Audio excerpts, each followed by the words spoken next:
And Then Came the Angels, a true story of faith and determination. And Beth Gayle is with us. Beth is the mom in the family, and she has an incredible story to tell us about what happened to their family, their son, and how God sent angels to help them out. Beth, welcome to today's Issues. Well, thank you, Tim, John. I appreciate the opportunity to be with y'all today. Well, thank you very much. Your book Beth, is called And Then Came the Angels, a true story of faith and determination. And why don't you tell our listeners, set the background for us here with this story. Well, actually, it is all revolved around an accident that happened to our older son. His name is Gip, short for Gibson, more often than not called the Gipper. And he was 3 weeks into his freshman year of college and went dove hunting and was accidentally shot in the head in just a horrible freak accident. And not expected to make it through the night, let alone ever recover, let alone be where he is today. That's kind of it in a nutshell. The entire right front corner of his head was destroyed by the blast, and the birdshot pellets penetrated through his skull and into his brain, and they did not expect him to really make it through the night. Beth, can you take us back to that moment when you got the phone call, or however you were notified that your son had this accident? Can you take us back to those few moments that you remember? Sure. The call came from the Vidalia sheriff. We live in Atlanta, Georgia, and they were hunting in Vidalia, and the call came from the sheriff, and it went straight to my husband. They looked through our son's cell phone and found Dad's cell number and made the gut-wrenching call, the call that no parent ever wants to receive or sheriff or doctor ever wants to make. We got the call, and basically he said, "Your son's been shot in a hunting accident. You need to get down here immediately." And because of laws that prohibit him from saying anything, he wasn't even able to tell my husband what part of our son's body was shot or even if he was still alive. He said they've life-flighted him to the nearest level 1 trauma center, which was several hours away in Savannah. And he said they don't expect him to make it. So we drove several hours to Savannah. It was about 5 hours. All the while not even really knowing if Gip was still alive or not. So our whole journey started right away with prayer. And I just can't say enough about the power of prayer that carried us through those hours not even knowing if our child was still alive, and then has carried us every day since. And we're coming up on 9 years. Wow. Well, almost 10. Yeah, almost 10. We're talking to Beth Gayle. Her book is called And Then Came the Angels, a true story of faith and determination, about her son Gip and the accident she just described, which could have very well taken his life. And you drove. I can't imagine the thoughts going through your head. Right. Driving from Atlanta to Savannah. You're right. I've driven that Interstate 16, is it? I can't even remember. Well, you can't remember, but I think I can tell you how long it took. it is like 4.5 or 5 hours from Atlanta to Savannah. So that's a long, long way. And you said he was dove hunting, or what kind of? Dove hunting, yes. Okay. So he would have been, anyway. Well, what happened? I mean, when you got to the hospital and everything. We got to the hospital. My dad is actually a physician in Louisiana, and by God's amazing grace, he was able to get through because we were not, with the privacy protection laws, we were not able to reach anybody at the hospital to give us any news to find out if our child was alive. But my dad was able to get through to the Savannah neurosurgeon, who said he was in touch with the life flight. Gip was still alive, but barely. And they were preparing for his arrival and getting everything ready that they possibly could. for surgery, knowing already from the life flight crew and the medics on board it was a very serious situation.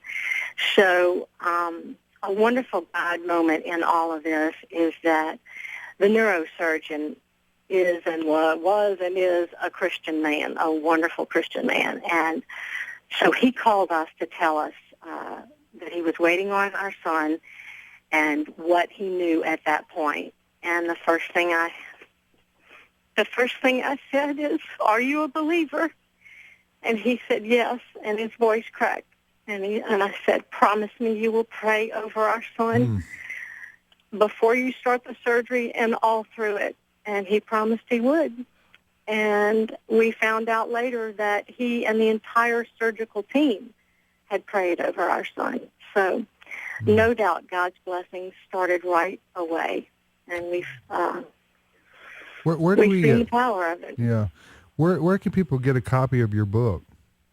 Well, you can get it pretty much anywhere online, through all the bookstores online, and Barnes & Noble and Books A Million, and more some of the smaller Christian bookstores are starting to carry it.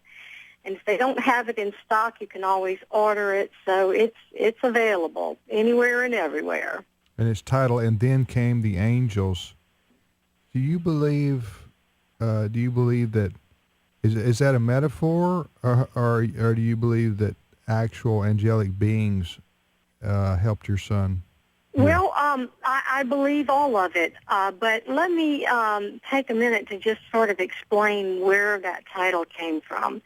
From day one, we felt God's presence in this situation, and in every tough moment of the journey, there was someone, somewhere, somehow, who reached out to us, and beyond even the regular, normal ways, although there were a lot of kind deeds coming our way, but it was the earthly angels. It wasn't necessarily, spiritual beings that I'm referring to. Our book is about how God prompts us to help others, and how sometimes we listen, sometimes we don't. Sometimes we're too busy, or sometimes we don't think we can do anything, and so why even bother? But our story, our message is just so strong in our hearts, and I pray it's come through in our book, that our lives were shattered in the blink of an eye. And then came the angels. And it's the earthly angels that God sent to help us get through every moment along the way. And there were family members, there were friends, but there were even strangers that reached out to us that, in the most surprising and remarkable ways, reaching out to help us get through this. Time, talent, and treasure, it was all coming our way and in abundance. And that's how God paved the way for us to get through this, for our son to survive, for us to survive. We've got a younger son who is, Gip was 3 weeks into his freshman year of college when this happened. And we've got another child, another son, Taylor, who was 3 weeks into his freshman year of high school when this happened. So there was a lot of need to help him while we were in Savannah for over 6 weeks. And then even when we came back to Atlanta, Gip was transferred to Shepherd Center in Atlanta, a brain and spinal injury rehab center, which, gosh, amazing, and we feel brought our child back to us. But we were gone a lot. Gip had over 20 surgeries and procedures. We almost lost him several times. And he lost over 70 pounds. He had constant setbacks. This was not a short journey. This was a long journey. Over a period of 3.5 years, he had over 20 surgeries. He was in and out of 7 different hospitals and rehab facilities, inpatient and out. This was a long, long journey. But by God's grace, in May of 2012, 9 years later, Gip graduated from college. That is beautiful. Beth, the title, "And Then Came the Angels, A True Story of Faith and Determination." We're talking to Beth Gayle. Tell us about, and there's many, I know, tell us about one of the angels that come to your mind right now that were alongside you during this time. Well, Gip's high school football coach, Chuck Scott, was also, it just happened to be his young life mentor, which I'm not sure if you're familiar with Young Life. It's Yes. a Christian Youth Group Association, and I was actually involved in it in high school, and our sons, both Gip and Taylor, were enjoying it and involved in it in high school. But the coach and Young Life mentor, Chuck, absolutely came to our aid and literally dedicated his life for several years to helping Gip recover. He helped set up fundraisers. He set up things for our house to be clean, our cars to be taken in for oil changes and tire rotations. We were back and forth to the hospital so much. And he was with Gip every week, at least several times. He sent out 1,000 or so emails, and that is not an exaggeration, as a prayer request. And because Gip's condition changed by the hour sometimes. Chuck would come and spend days and hours and months with Gip at therapy when none of us could get him to eat another bite, read another sentence, take another step, or even just try to hold on. Chuck was there. Surgery after surgery, Chuck was there. Therapy after therapy, Chuck was there. And we call him our lead earthly angel. But we've also got Dr. Donald Leslie, who's the medical director at Shepherd Center, who was our physician at the time. And he was much more than a physician. He sat with us. He cried with us. He prayed with us. Obviously, so did Coach Chuck. And those were our two earthly angels that carried us along the way. But, you know, we met a lot of other people along the way, and one of them was Jeff Foxworthy, our favorite comedian, who we did not know from Adam, but Gip was wearing a hat that he won at a Young Life competition in high school, and it was signed by Jeff Foxworthy. Jeff is a wonderful Christian man, and he's a big Young Life supporter, so he signed a bunch of things, and one of them was a hat. Gip loved the hat, called it his lucky hat, so I guess it was. He was wearing it when he was shot, and the blast went right between Jeff and Foxworthy, his signature. So about a year later, when Gip finally came home the first time from the hospital, some friends of his, some of his fraternity brothers, brought him the hat and said, you know, Gipper, we knew you were going to make it, buddy. So we saved this hat. We didn't even know it existed. And Gip looked at the hat and said, oh, man, it messed up Foxworthy's signature. Well, Gip's coach, Chuck, found Jeff Foxworthy. He lives in Atlanta, and said, hey, man, you know, this kid was in this horrible hunting accident. Is there any way we could get another signed hat? And Jeff said, a signed hat? I'll give him a box of hats. So he did. He went home and told his wife, Greg, he said, you're never going to believe I heard about this young man. He was in this horrible hunting accident, not expected to survive, and he had survived. And she looked at him and she said, are you talking about Beth Gayle? And Jeff said, what? How do you know who I'm talking about? She said, oh, my gosh, our Bible study at the ladies' group has been praying for that young man for months. He said, you've got to be kidding. Well, he was wearing a hat I signed, and he wants another one, and I'm going to meet him. She said, I'm going with you.